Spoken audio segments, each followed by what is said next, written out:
Parfait. Mesdames, Mesdemoiselles, Messieurs, bonjour. Avant d'entrer de détailler un petit peu plus la solution, je souhaite remettre en contexte la solution Put to Spot. Nous sommes dans un entrepôt logistique où évoluent des marchandises. Dans un entrepôt logistique, il y a 4 flux principaux de marchandises, à savoir dans un premier temps la réception et le stockage de ces marchandises, la préparation de commandes, le contrôle et enfin l'expédition vers le client final.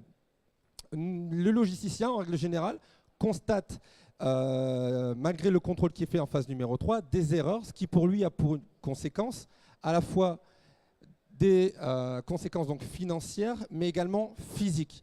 Donc, pour remédier à ça, notre solution tend à fusionner, à optimiser la préparation de contrôle et la préparation de commande, excusez-moi, et le contrôle. Comment?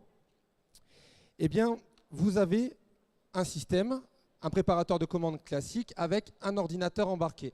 Sur cet ordinateur embarqué figure l'adresse où vous devez vous rendre et la référence. Vous vous y rendez. Une fois là-bas, vous prenez la référence demandée, vous scannez le code barre.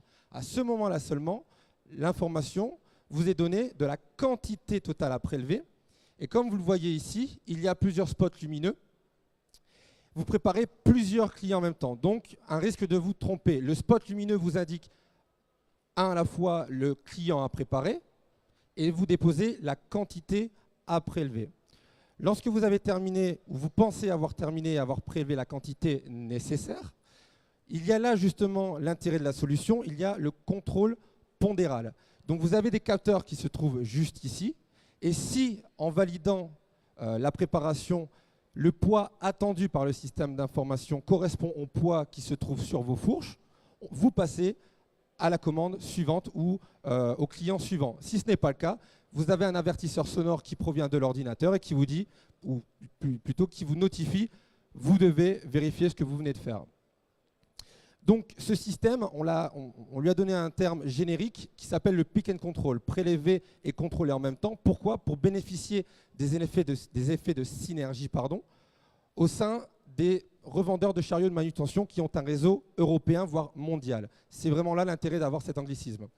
En plus des valeurs que je vous ai données, des intérêts que je vous ai donnés tout à l'heure, il y a également la collecte d'informations pour le logisticien, si toutefois il était amené à se justifier d'un produit manquant par le client final. Et enfin, en termes de résultats, malgré tout ce qui se trouve ici, un chiffre, 0,05% d'erreur, ou dit autrement, 5 erreurs constatées sur 10 000 produits prélevés. C'est le taux de qualité que nous fournissons aux logisticiens. Je vous remercie.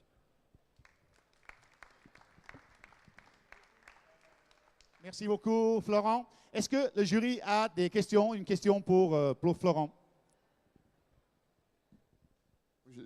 Bonjour. Quel est le retour sur investissement estimé pour un dispositif comme celui-là? Alors, cela dépend du type d'entrepôt. Si vous êtes dans un... Souvent, les principaux... Prenons le top 10 des prestataires logistiques. En règle générale, il est inférieur à 3 ans. On est entre 1,5 et 2 ans et demi. Très bien. Est-ce qu'il y a d'autres questions? Une question de plus? Merci, Florent. Merci, Christophe. Oui, bonjour.